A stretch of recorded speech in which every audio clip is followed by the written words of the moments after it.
दुकान नहीं चल रही, कस्टमर नहीं आ रहे हैं, प्रोडक्ट नहीं बिक रहा है, क्या करूं। यदि आप चाहते हैं कि हमारी भी दुकान पर ग्राहक आए, कस्टमर आए और सेल हमारी अच्छी हो, बिजनेस हमारा बढ़े, तरक्की की ओर जाए, ये कौन नहीं चाहता। यदि आप चाहते हैं कि आपकी दुकान भी खूब चले, खूब तरक्की हो, खूब मुनाफा हो, तो आपको ये 5 पॉइंटों पर जरूर ध्यान देना चाहिए।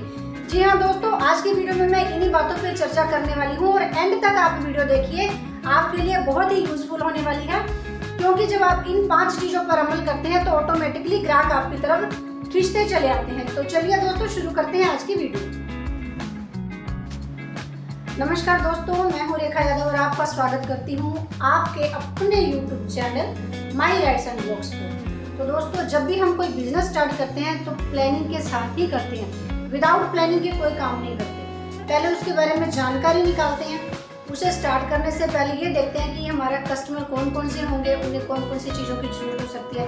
तो जब भी कोई बिजनेस आपने स्टार्ट करना है या आप स्टार्ट कर चुके हैं तो उसकी प्लानिंग पहले आप कर लीजिए। प्लानिंग के साथ ही आपने काम शुरू करना है और इसका मार्केटिंग में पहले रिसर्च करना है कि कौन से प्रोडक्ट ज़्यादा बिकते हैं, कौन सा प्रोडक्ट चल रहा है, कस्टमर की डिमांड क्या है, आजकल कौन से प्रोडक्ट ज़्यादा बिक रहे हैं, या जैसे कंपनियां आजकल कौन सी चल रही हैं, किस चीज़ की प्रोडक्ट, जिस चीज़ का आपने शॉप पे काम करना है, शॉप के ऊपर जो आप दुकान खोलना चाहते हैं वो किस चीज़ की होगी, और उसके बारे में आपको पूरी जानकारी होनी चाहिए, रखनी चाहिए। उसके साथ साथ आप और क्या क्या आइटम बेच सकते हैं। दोस्तों, आपने छोटे से शुरू करना है, सोच बड़ी रखनी है। कभी भी आप ये ना सोचिए कि मैं पहले 4-5 लाख रुपया लगा दूं दुकान के अंदर और फिर बैठकर काम करूंगा। पर दोस्तों, जो भी शुरुआत होती है पहले छोटे से ही होती है। पहले हम एक पौड़ी पर चढ़ेंगे, फिर हम ऊपर छत पर जा सकते हैं। तो इसी तरह से पहले छोटे से शुरुआत कीजिए, क्योंकि अगर बाई चांस परमात्मा ना करे कि आपको किसी तरह से फाइनेंशियल प्रॉब्लम आए या घाटा पड़ सकता है, तो आपने छोटा से ही शुरुआत करनी है, ताकि पता लग जाता है, कस्टमर को भी पता लग जाता है कि इनके यहाँ पर ये सामान मिलता है, ये सामान नहीं मिलता है। तो आपको ये जानकारी हो जाएगी कि कौन कौन से कस्टमर हमारे पास आने वाले हैं, हमें उनकी ज़रूरतों के हिसाब से क्या क्या सामान अपनी दुकान में रखना चाहिए। सबसे पहले आपने ये भी देखना है कि जो हमारे दुकान में कस्टमर आ रहा है उनको प्राथमिकता देनी है। पहले उनकी खुशी देखनी है, उनकी सेटिस्फेक्शन देखनी है, उनकी तसल्ली करवानी है। जो सामान वो ले रहे हैं वो सामान अच्छा हो, हमारा प्रोडक्ट जो है वो एक्सपायरी ना हो। और दोस्तों, साथ साथ आपने ये भी ध्यान रखना है कि हमारी जो प्रोडक्ट पर MRP लिखी हुई है उस सेम MRP से थोड़ा सा 5-10 रुपये हमने घटा करके ही सेल करनी है। अगर आप बढ़ा करके सेल करते हैं या उतना ही लेते हैं तो भी कस्टमर समझदार है, उसको पता लगता है कि ये प्रोडक्ट कितने तक का होगा और कितना हमसे लिया जा रहा है। तो दोस्तों, आपने सबसे पहले कस्टमर का विश्वास जीतना है। जब आप विश्वास जीत लेंगे और जब आप उसको स्माइल से हैंडल करते हैं, कस्टमर बहुत खुश होता है, क्योंकि कस्टमर को भी रिस्पेक्ट अच्छी लगती है। जब आप रिस्पेक्ट से आप उनके साथ बोलते हैं, व्यवहार करते हैं, तो कस्टमर आपके साथ अच्छी डीलिंग करता है, बार बार आता है और बार बार आपकी दुकान से सामान लेकर के जाता है।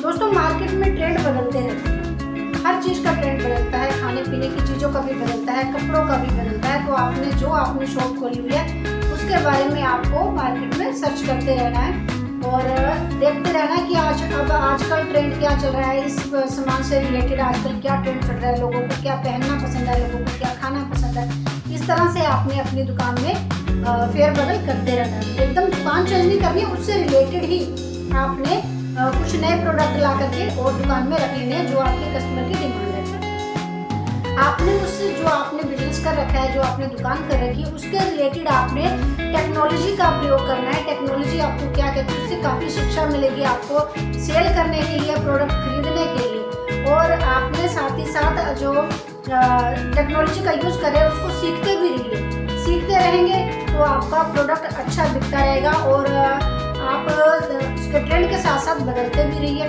जैसे आप सामान खरीद रहे हैं, जैसे हम सामान बेच रहे हैं, तो उस हिसाब से जब आप कस्टमर के साथ डीलिंग करते हैं तो कस्टमर को अच्छा लगता है। नया स्किल उसके साथ साथ भी आपको सीख सकते हैं, जरूरी नहीं है कि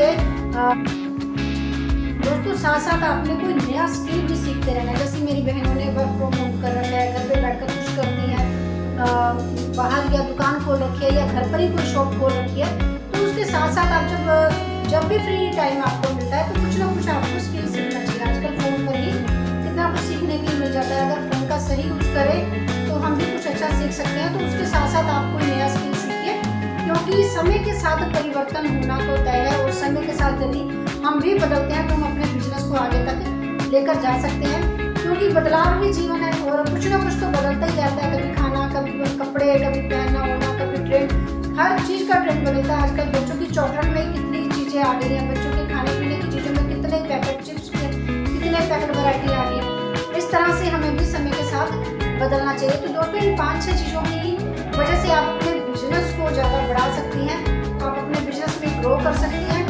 आप यदि इन चीज़ों पर, इन बातों पर ध्यान देती हैं तो यकीनन ही आप अपनी आमदनी में भी मुनाफा कर पाएंगे। तो दोस्तों, मुझे आशा है कि आज की वीडियो आपको अच्छी लगी होगी। यदि अच्छी लगी है तो प्लीज़ मेरी वीडियो को लाइक कीजिए, शेयर कीजिए और चैनल को सब्सक्राइब करना ना भूलिए। धन्यवाद दोस्तों, मिलते हैं।